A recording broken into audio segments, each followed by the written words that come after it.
Quero convidá-los a abrirem dois textos. Evangelho de João, capítulo 17. Nós vamos ler esse texto primeiro.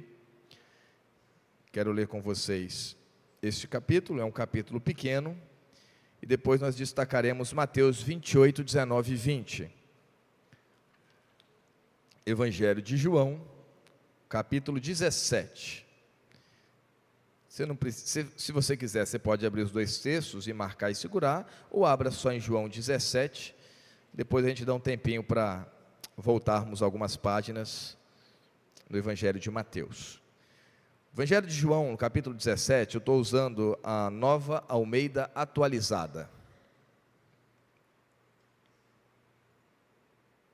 Diz assim: depois de dizer essas coisas, Jesus levantou os olhos ao céu e disse: Pai, é chegada a hora, glorifica o teu Filho, para que o Filho glorifique a ti, assim como lhe deste autoridade sobre toda a humanidade, a fim de que ele conceda a vida eterna a todos os que lhe deste. E a vida eterna é esta, que te conheçam a ti, o único Deus verdadeiro, e a Jesus Cristo, a quem enviastes. Eu te glorifiquei na terra, consumando a obra que me deste para fazer. E agora, ó Pai, glorifica-me contigo mesmo, com a glória que eu tive junto de ti, antes que houvesse o mundo. Manifestei o teu nome aos homens, que me destes deste mundo. Eram teus, tu os destes a mim, e eles têm guardado a tua palavra. Agora eles reconhecem que todas as coisas que tens dado, provém de ti, porque eu lhes tenho transmitido as palavras que me deste, e eles as receberam, verdadeiramente reconheceram que saí de ti, e creram que tu me enviaste. É por eles que eu peço, não peço pelo mundo, mas por aqueles que me deste, porque são teus. Todas as minhas coisas são tuas, e as tuas coisas são minhas, e neles eu sou glorificado. Já não estou no mundo, mas eles continuam no mundo, enquanto eu vou para junto de ti. Pai Santo, guarda-os em teu nome, que me deste, para que eles sejam um, assim como nós somos um. Quando eu estava com eles, guardava-os no teu nome, que me deste. Eu os protegi, e nenhum deles se perdeu, exceto o filho da perdição, para se cumprir a Escritura. Mas agora vou para junto de ti, e isto falo no mundo, para que eles tenham a minha alegria completa em si mesmos. Eu lhes tenho dado a tua palavra, e o mundo os odiou, porque eles não são do mundo, como também eu não sou. Não peço que os tires do mundo, mas que os guardes do mal. Eles não são do mundo, como também eu não sou. Santifica-os na verdade, a tua palavra é a verdade. Assim como tu me enviastes ao mundo, também eu os enviei ao mundo, e a favor deles eu me santifico, para que eles também sejam santificados na verdade. Não peço somente por estes, mas também por aqueles que vierem a crer em mim, por meio da palavra que eles falarem, a fim de que todos sejam um, e como tu, ó Pai, estás em mim, eu em ti, também eles estejam em nós, para que o mundo creia que tu me enviaste. Eu lhe transmiti a glória que me deste, para que sejam um, como nós somos, eu neles e tu em mim, a fim de que sejam aperfeiçoados na unidade, para que o mundo conheça que tu me enviaste e os amaste, como também amaste a mim. Pai, a minha vontade é que onde eu estou, também estejam comigo os que me deste, para que vejam a minha glória que me conferiste, porque me amaste antes da fundação do mundo. Pai justo, o mundo não te conheceu, eu porém te conheci, e também estes reconheceram que tu me enviaste. Eu lhes fiz conhecer o teu nome, e ainda o farei conhecer, a fim de que o amor com que me amaste esteja neles, e eu neles esteja. Agora nós vamos ler Mateus, no capítulo 28, versículo 19 e o versículo 20.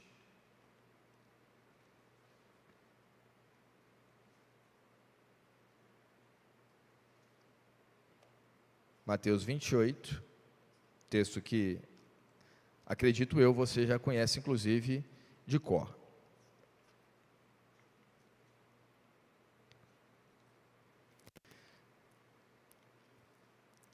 Vou voltar um versículo, lerei a partir do 18, Mateus 28, a partir do 18.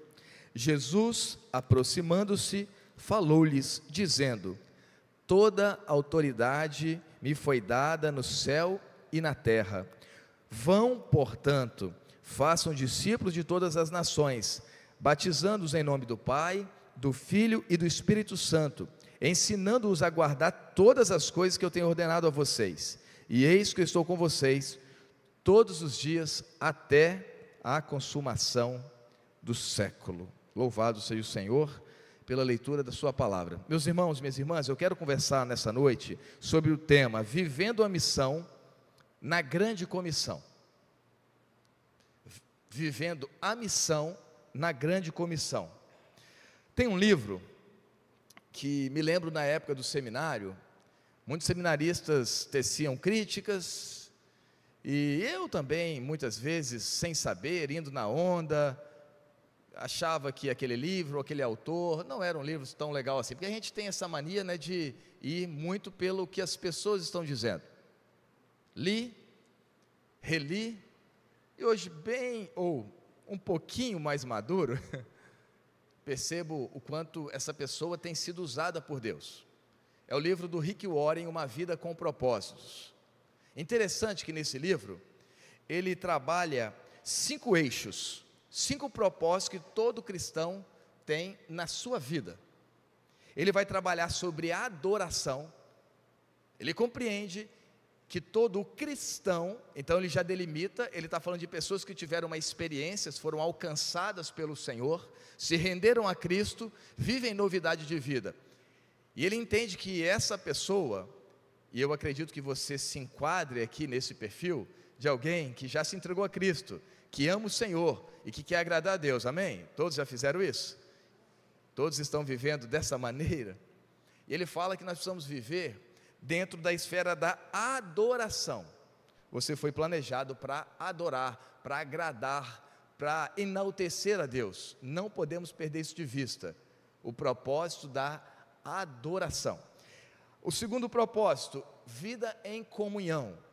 Não fomos criados para vivermos isolados numa ilha. Não tem como viver em comunhão. Você foi formado para fazer parte da família de Deus. Não tem como ser de forma diferente. Terceiro propósito, discipulado. Você foi criado para se tornar semelhante a Cristo, ser uma réplica de Jesus, um seguidor de Jesus, um discípulo de Jesus, um talmidim, alguém que está próximo de Jesus. Ele vai falar também sobre ministério. Você foi moldado para servir. Tem trabalho, tem um trabalho para você, tem um trabalho para mim. Não tem como viver na adoração, na comunhão, no discipulado e não exercer um ministério, e não trabalhar, e não servir. E ele fala do seu último eixo, o propósito do evangelismo. Você foi feito, você foi criado, você foi pensado para uma missão. Bem, fiz um resumo aqui, bem sucinto, de um livro que vale a pena. São 40 dias de estudos, que você pode ter muito mais informações, ser edificado. Fomos criados para uma missão. Qual missão? Qual é a sua missão de vida? Por que você está aqui hoje? Você já parou para pensar? Quando Deus me planejou, quando Deus pensou, Ele pensou sobre o que a respeito de mim? Qual é o meu propósito de vida? Qual é a minha missão? Já entendi, já sei qual é, estou vivendo? Interessante que no texto que nós lemos de João 17, 18, o Senhor fala assim para os discípulos, os primeiros discípulos, mas também fala conosco, porque Ele ora pelos discípulos e orou para aqueles que creriam através da sua palavra. Olha que interessante, olha que fantástico, extraordinário, Jesus orou por você, Jesus orou por mim, orou pelas nossas vidas. E ele fala o seguinte, no verso 18: assim como tu me enviaste ao mundo, também eu os enviei ao mundo. O Senhor nos envia ao mundo. Há um comissionamento que é da parte do Senhor. Há um envio que parte do Senhor. O Senhor está nos enviando ao mundo, às etnias, às nações, aos bairros, às cidades. Nós fomos enviados ao mundo. Só que interessante que nós somos enviados ao mundo, como diz o verso 14, mas ao mundo pelo qual nós não fazemos parte. Jesus disse: eu não sou do mundo, eles também não são do mundo, mas eu os envio ao mundo, mas eles não são do mundo. A gente precisa investir um pouco de tempo a pensar nisso. Há uma missão, há um envio, há um comissionamento para uma obediência da vontade do Senhor. Nós somos enviados ao mundo, mas nós não somos do mundo, mas nós estamos do mundo. Jesus fala: Senhor, eu não tenho como tirá-los, mas eu oro para que eles sejam livres do mal, do maligno. Veja bem, esse capítulo 17 é um capítulo que o ideal é fazer uma série de sermões sobre ele, discorrendo em cada expressão, em cada texto, em cada versículo. Mas hoje nós teremos uma pequena pincelada daquilo que Deus colocou no meu coração, porque ele é de uma profundidade muito grande. Ele é o relato da oração de Jesus pelos seus discípulos, seus futuros discípulos. O David Cornfield, da Bíblia do Discipulado, ele diz que esse texto pode ser considerado não apenas a oração intercessória, mas a oração discipuladora de Jesus. Jesus orando pelos seus discípulos. Essa oração, ela está num contexto, e é importante nós entendermos, num contexto de despedida. Jesus está falando para os discípulos a respeito dos seus últimos momentos. Esse é o contexto dessa oração. É um contexto de passagem de bastão. Não tem quando a pessoa está trabalhando num turno, e aí ela precisa prestar contas. Vamos pensar, alguém da área de enfermagem, precisa prestar contas para outra enfermeira, para outra equipe, porque está entrando, seja numa passagem de turno numa empresa, seja num hospital, seja num aconselhamento pastoral, que às vezes fala: olha, eu acompanhei até aqui, mas você pode dar continuidade? Uma passagem de bastão. O Senhor Jesus está dizendo: Pai, eu cumpri a minha missão, eu fui fiel à missão, mas agora, Senhor, eu estou passando para eles. E Jesus estava falando isso para os discípulos. Esse é o contexto de passagem de bastão, de continuidade, de oportunidade para que esses discípulos pudessem então colocar em prática tudo aquilo que eles aprenderam com Jesus. O desdobramento da missão. É esse o contexto. É um contexto de comissionamento, é um contexto de relacionamento discipulador. Jesus ora por eles, Jesus ora por nós. E aí nós vamos então fazer algumas considerações a respeito da missão.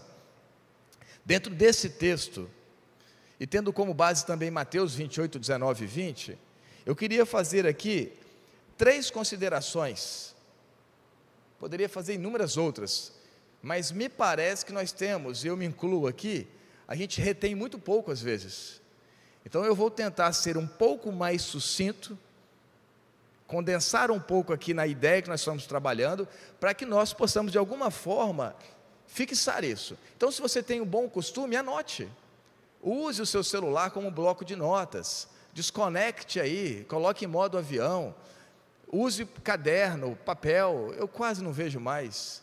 Eu sou daquele tempo lá atrás que as pessoas iam para a igreja com um caderninho e com a caneta, mas hoje pode ser com um bloco de notas do celular. Não tem o que é melhor do que é pior, mas já foi falado e comprovado que quando a gente anota o que a gente está conversando, a gente retém um pouco mais. Que o Senhor nos ajude a reter a palavra. E eu quero concordar com a oração do pastor Daniel, que nós não tenhamos sono, que a gente esteja dispostos aqui firmes, apesar do dia de trabalho que nós tivemos. Então eu quero fazer 3 considerações a respeito da missão. Viver a missão dentro do comissionamento de Jesus. Primeiro, nós precisamos entender o fluxo da missão. Isso é importantíssimo. Precisamos entender o fluxo da missão.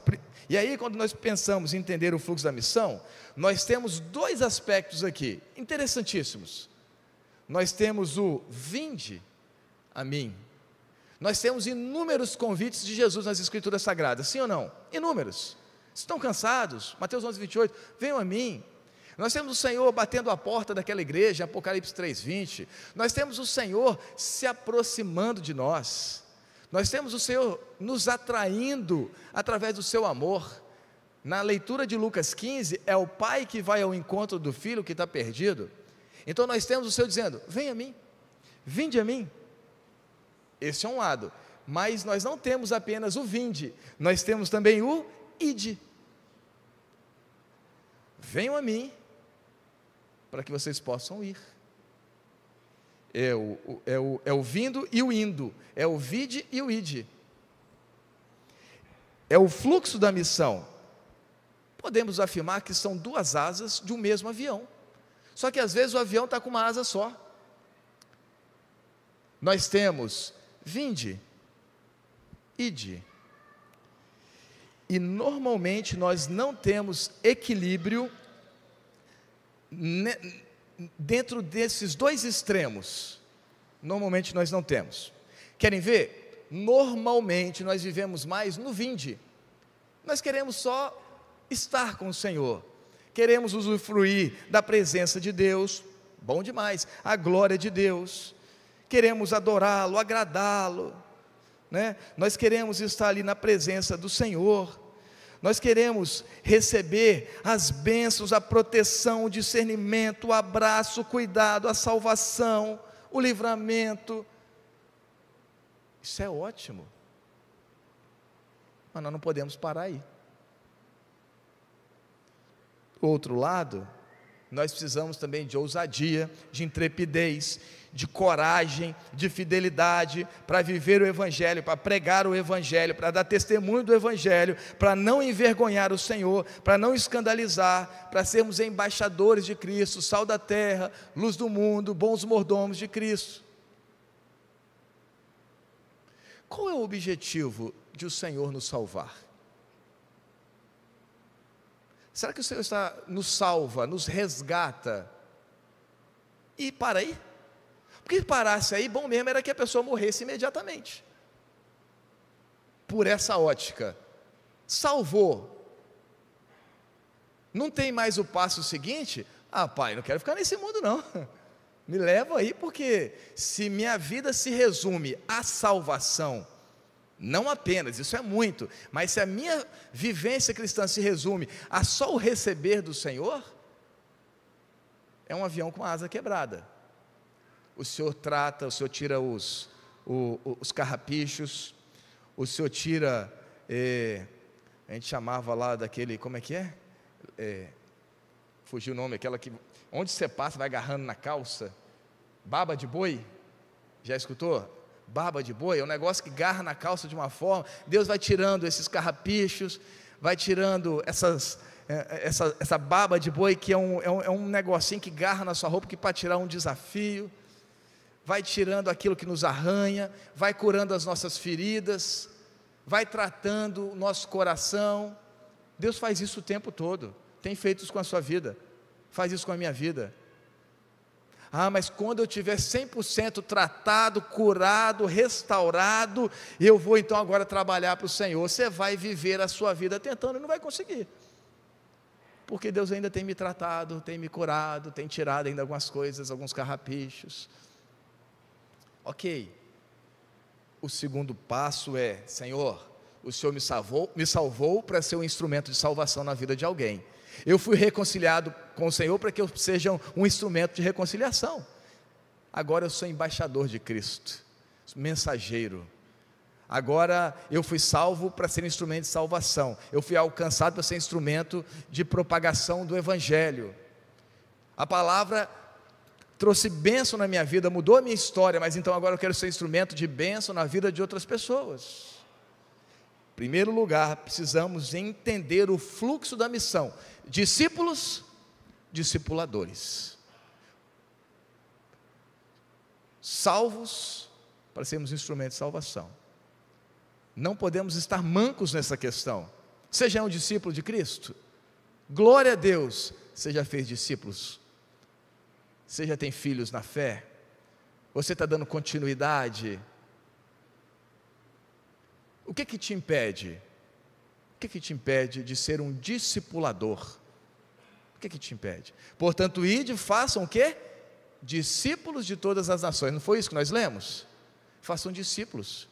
O texto não diz façam prosélitos, façam convertidos, façam membros de igreja. O texto diz isso? Porque fazer membro é fácil. Tirar uma pessoa de uma religião A para B não é difícil.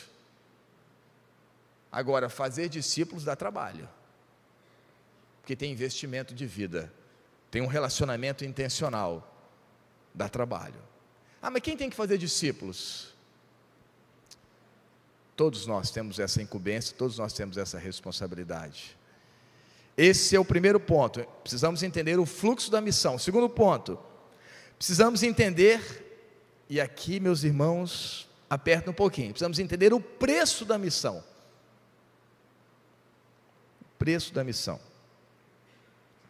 O versículo 14 do capítulo 17: eu lhes tenho dado a tua palavra, e o mundo os odiou, porque eles não são do mundo, como também eu não sou. Qual que é o preço da missão? Qual foi o preço da missão de Jesus? Respondam para mim. Preço de sangue. Preço de sangue. Preço de renúncia. E o próprio Jesus diz o seguinte: se alguém quer vir após mim, a si mesmo se negue todos os dias, toma a sua cruz e siga-me. Pois quem quiser salvar a sua vida, a perderá, e quem perder a vida por minha causa, esse salvará. Do que adianta uma pessoa ganhar o mundo inteiro, se vier perder ou causar dano a si mesma?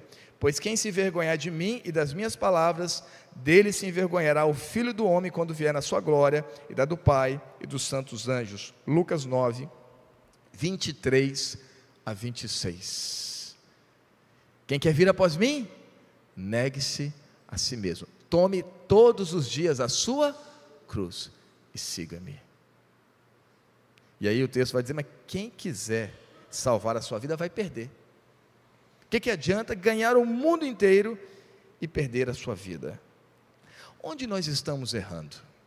Como igreja, como cristãos, se é que nós estamos errando, mas me parece que nós estamos um pouco equivocados em algumas questões. Onde nós estamos errando? Jesus disse que ele foi odiado e os discípulos seriam odiados. Talvez nós estejamos discordando da oração de Jesus, porque hoje nós somos amados, nós não somos odiados. Vou falar do contexto nosso aqui brasileiro. Nós somos amados, nós somos aplaudidos, nós somos enaltecidos. Nós não estamos incomodando mais esse mundo podre que nós vivemos, porque a gente gosta do mundo. Essa é a realidade. A gente ama as coisas daqui, a gente vive como se isso aqui fosse um fim. E eu não estou falando para vocês apenas, não, estou falando para mim também. A gente tem dificuldade de se desprender das coisas daqui, desse mundo. Não vou falar porque eu vou magoar. Não vou me posicionar porque eu posso ser demitido. Não vou pregar porque a pessoa não quer ouvir. E a gente vai vivendo, meio que empurrando com a barriga a vida com Deus. Por que os cristãos de hoje não são mais odiados?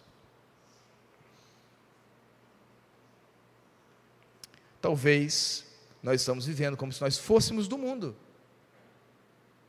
Nós estamos contrariando a oração de Jesus. Talvez nossa atitude tenha sido uma atitude covarde diante de muitos momentos. Nós discordamos das palavras inspiradas pelo Espírito Santo pela boca de João, lá em 1 João 2, 15 a 17. Vou aguardar para a gente ler juntos. 1 João, capítulo 2, versículo 15 até o versículo 17.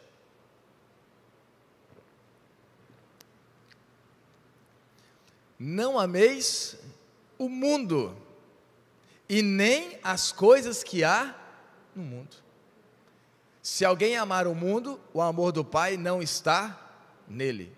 Porque tudo que há no mundo, os desejos da carne, os desejos dos olhos, a soberba da vida, não procede do Pai, mas procede do mundo.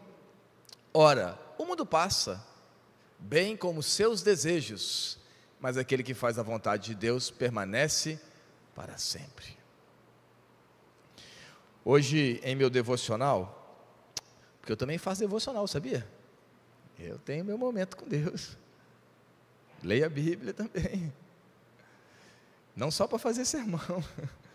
E hoje no meu devocional, o Espírito Santo me conduziu numa leitura sistemática que eu faço. Eu não saio lendo o texto aqui, acolá, eu vou lendo paulatinamente, progressivamente as Escrituras. Me fez lembrar novamente lá em 1 Timóteo 6,7.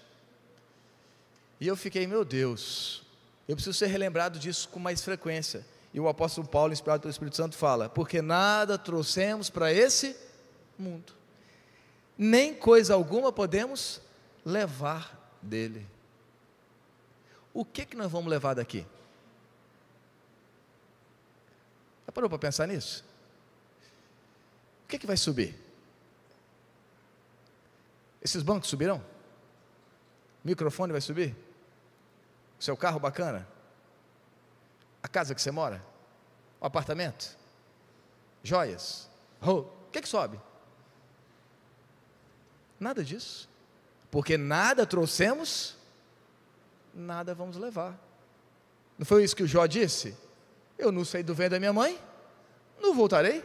O Senhor deu, o Senhor tomou, louvado seja o nome do Senhor. Eu fico assim matutando, mas Deus, por que a gente não tem esse pensamento tão simples e tão profundo? Por que nós não vivemos dentro dessa esfera da missão? De que nada é nosso, absolutamente nada. Se temos alguma coisa, é dádiva, vem do alto, misericórdia do Senhor. Nada. Estava conversando esses dias com uma pessoa, e aí ela disse: mas na realidade, no tempo ali de Jesus, e da nação de Israel, eles tinham a provisão diária de Deus, é diferente, eles tinham a manifestação diária de Deus, eles não tinham recursos. Hoje nós temos muitos recursos. Aí minha pergunta foi: será?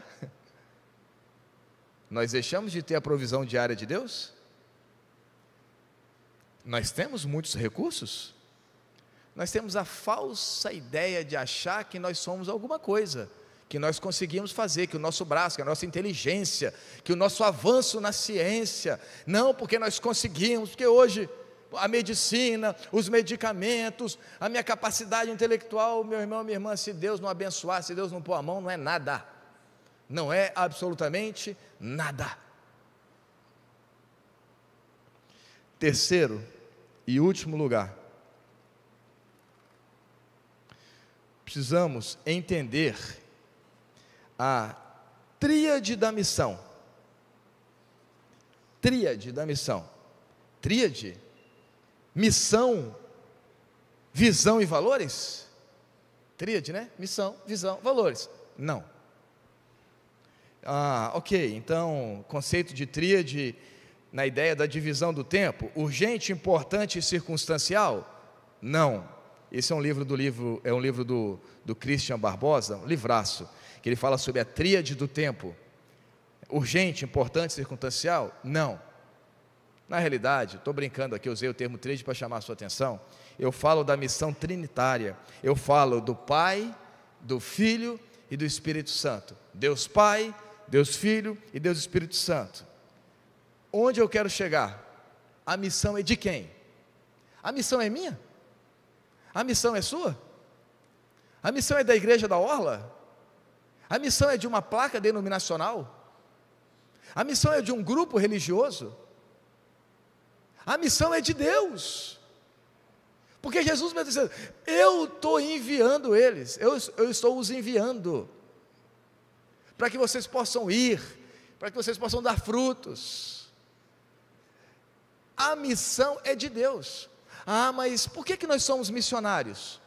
Porque Deus é missionário, simples assim, porque não tem outra opção de não ser. Ah, já escutou? Ah, essa igreja é uma igreja missionária, a fulana é missionário. Isso é de uma incoerência muito grande, porque na realidade, Deus é missionário, quem dá o primeiro passo é Deus. Essa não é a minha missão, essa é a missão de Deus. A missão não é nossa, louvado seja o Senhor por isso. A missão não é nossa, é a missão de Deus, é a missão do Pai, é a missão do Filho e é a missão do Santo Espírito. Nós precisamos desdobrar da melhor maneira possível a missão, como bons mordomos de Cristo, fiéis ao Senhor. Olha o que Jesus disse: toda autoridade me foi dada no céu e na terra. Autoridade de quem? Dele. Quem deu? O Pai. Quem convence do pecado, da justiça e do juízo? O Espírito Santo. Sabe qual é o problema da igreja moderna hoje? Nós fazemos as coisas por nossa autoridade. Muitas coisas são feitas através de conchavos, de lobbies, relacionamentos interesseiros, diferenciação no tratamento, na tratativa, com um em detrimento ao outro. Fazemos muito na nossa autoridade, naquilo que nós achamos, naquilo que nós pensamos, naquilo que achamos que vai dar certo. E muitas vezes o Senhor não está participando de muitas das nossas ações. Agora, quando eu faço submisso à missão dEle, à autoridade de Jesus, meu irmão, minha irmã, as coisas vão acontecer. O recurso, quem prover é Ele. A obra é dEle. E é para o louvor e honra e glória dEle. Nada, absolutamente nada é nosso. Veja bem, vou me usar como exemplo. Eu estou pregando a palavra de quem? De Deus. Através de um dom espiritual, uma capacitação que vem de quem? Do Senhor. Ou seja, eu tenho que fazer o possível para não atrapalhar Deus. Somente instrumento. A palavra é dEle. Quem convence é Ele. O dom espiritual quem concedeu foi Ele. Isso deveria nos levar a sermos mais humildes. Mas é bonito o meu ministério, a minha igreja, a minha autoridade. Isso tem um ar de grandeza. Nós somos, como diz Tiago, nós somos como a neblina que aparece e no primeiro sol é dissipado e vai embora. Esse texto é extraordinário. Tiago 4, a partir do versículo 13. Ah, vocês que dizem, amanhã iremos a tal cidade, e lá negociaremos, teremos lucro, faremos dinheiro. Vocês não deviam dizer isso. O que é a vossa vida? Vocês são como uma neblina que aparece e por pouco tempo se vai, se desvanece. Em vez disso, vocês deveriam dizer, se o Senhor quiser, faremos isto ou aquilo. E olha o que vem depois, verso 16. Agora, entretanto, vocês se orgulham das suas arrogantes pretensões. Todo orgulho semelhante a esse é mau.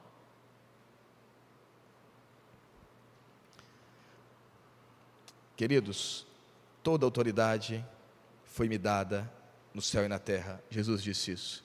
Ele confere, Ele transfere essa autoridade, não como se fosse nossa autoridade, mas que nós pudéssemos honrá-lo como instrumentos nas mãos poderosas dEle. não é na nossa força, não é através de conchavos, não é através do nosso jeito, não é através daquilo que nós pensamos, mas precisa ser pelo poder do Santo Espírito, porque a missão, ela precisa ser trinitária, é a missão, é a tríade da missão, é a missão do Pai, é a missão do Filho, é a missão do Espírito Santo, Deus Pai, Deus Filho, Deus Espírito Santo. Interessante que o texto, Jesus orou muitas vezes sobre unidade, assim como Pai, nós somos um, que eles possam também serem um. Jesus orou pela unidade da igreja, pela unidade da missão, pela unidade do propósito, porque ele já sabia que nós teríamos dificuldade, porque cada um iria para um canto, fazer do seu próprio jeito. Ele ora por isso. Você precisa, meu irmão e minha irmã, na conclusão, você precisa entender qual é o seu papel dentro dessa missão. E aí eu vou usar uma ilustração que eu escutei no curso Perspectivas. O pastor Daniel já fez esse curso, não sei se ele vai lembrar dessa ilustração. Eu não me lembro se isso estava no livro ou se algum professor disse. Mas eu achei interessante a ilustração que foi feita nesse curso. O curso Perspectivas, para mim, é um dos melhores cursos sobre missões. Eu gosto de comparar com a pós-graduação na área. Excelente curso. E aí a pessoa, ou o livro, não me lembro, disse o seguinte: ele compara o nosso trabalho na missão de Deus como um pai lavando o seu próprio carro. Então, quando o pai vai lavar um carro, se você vai lavar o seu carro, você tem o seu jeito, você tem a sua mania, você tem por onde você começa, onde você termina, que produto você usa, enfim. Aí naquele dia, aquele pai resolve chamar os seus filhos para ajudarem a lavar o carro. Quem já lavou o carro com filho sabe como que é. Você vai ter que refazer alguma coisinha, não vai? Alguns arranhões surgirão, talvez não vai ficar bem feito, mas o pai decidiu que ele não iria lavar o carro sozinho. Ele oportunizaria os seus filhos terem a honra, o privilégio de lavar e de participar desse processo de lavação do carro. Veja bem, Deus, na sua soberania, decidiu que nós participaríamos dessa missão, tarefa que os anjos almejam. Cabe a mim e a você ser discípulo e fazer discípulo, pregar o Evangelho, viver o Evangelho. O pai chamou: vem cá, meus filhos, vocês vão lavar o carro comigo, mas vai demorar um pouco mais. Eu sei, mas não vai ficar bom, eu sei, mas vai arranhar, eu sei. Agora, qual parte do carro você quer lavar? Aí o pai, na sua soberania, ele vai colocar um para esfregar a roda, vai colocar um para lavar ali o pneu, outros os carpetes, a parte interna, enfim, vai dividir cada parte. Você tem uma função, não importa se é passar um paninho no pisto, se é encerar, não tem função maior ou melhor. Existe trabalho, e Deus está te permitindo fazer parte dessa obra. Agora, nós prestaremos contas disso. É uma ótima oportunidade. Agora, nós estamos fazendo? Ou nós estamos perdendo a oportunidade? Ah, não, aquele carro não, tem uma coisa acontecendo ali, enfim, a gente está se envolvido demais com as coisas do mundo. Acho que você entendeu a ilustração. Qual é o seu papel na missão? Qual é o seu papel na missão? Você faz parte dessa missão? Não estou te perguntando se você é membro da Igreja da Orla, se você faz parte de uma igreja. Eu estou te perguntando se você já faz parte dessa missão, ou você só está naquela primeira parte, né, do fluxo. Só recebo, só quero as bênçãos de Deus, o cuidado de Deus, o livramento de Deus, a prosperidade de Deus. E agora,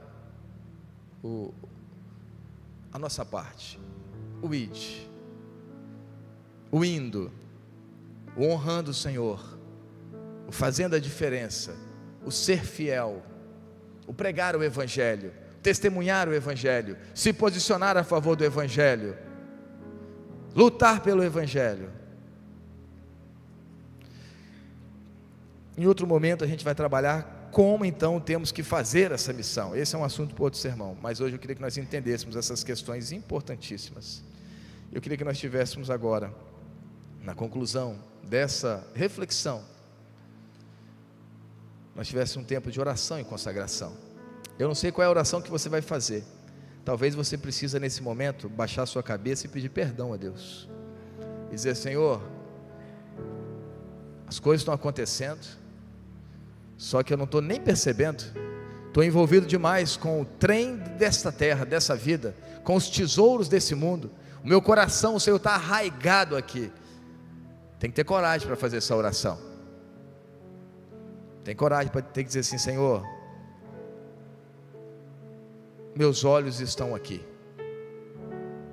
Estou preocupado demais com a minha carreira, estou preocupado demais com as minhas finanças. Não estou dizendo que isso não seja importante. Estou preocupado demais com as coisas daqui. Talvez a oração é de confissão de pecados. Talvez a oração precisa ser: Senhor, me mostra qual é a minha tarefa. Me mostra como o Senhor quer me usar. Você é único, não tem ninguém com seu DNA, você é único. Deus te criou para viver dentro dos propósitos dele. Talvez você precisa falar isso com Deus agora, dizer: Senhor, me mostra qual é a área, me mostra. Talvez você tenha que dizer: Senhor, a partir de hoje, eu quero viver o fluxo que eu já recebi, mas agora é hora de eu ser um instrumento, de eu devolver.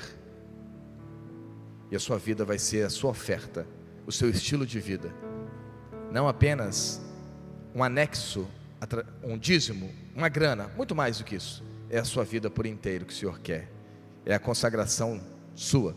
Talvez você tenha que falar assim: Senhor, minha vontade é eu agora entrar dentro desse gasofilácio, porque eu quero me ofertar ao Senhor, eu quero passar a viver uma vida honrosa. Eu não sei qual é a sua oração, mas eu tenho certeza que o Espírito Santo vai te direcionar. Faça a sua oração agora, tenha o seu tempo com Deus. Vou te dar uns minutinhos para isso.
Ó Pai, eu não sei, meus irmãos, mas é até difícil falar qualquer coisa diante dessa palavra que o Senhor trouxe aos nossos corações nessa noite. Mas nós precisamos, Pai, da Tua ajuda. Precisamos de um despertamento espiritual, Pai.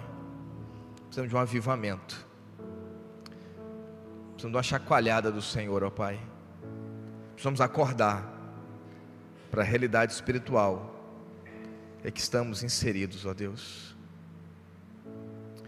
Eu não sei, mas o Senhor sabe quais orações foram feitas, quais compromissos foram firmados, quais alianças foram estabelecidas. E eu quero orar, ó Deus, juntamente com os meus irmãos, e pedir ao Senhor que essa palavra, ela, como diz ali na parábola do semeador, que ela possa encontrar corações férteis, que ela possa se aprofundar, ter raízes profundas e produzir frutos para a honra e glória do Teu nome, Pai. Não é novidade para ninguém aqui que o diabo quer arrancar essa palavra do nosso coração, quer distorcer, quer alterar, quer adulterar, porque ele é mentiroso, ele é acusador. Mas, Santo Espírito, por favor, impeça o inimigo de fazer tudo isso, e que essa palavra, ela cumpra o propósito do Senhor para essa noite, não apenas na vida de todos que aqui se encontram, mas daqueles que estão acompanhando agora, e daqueles que vão acompanhar no futuro. Que essa palavra seja um instrumento do Senhor para despertar-nos a respeito da nossa espiritualidade, da maneira como nós estamos vivendo, da missão do Senhor, daquilo que o Senhor espera de cada um de nós. Receba, Pai, por favor, as nossas vidas. É o que nós oramos, gratos no nome de Jesus. Amém, Senhor.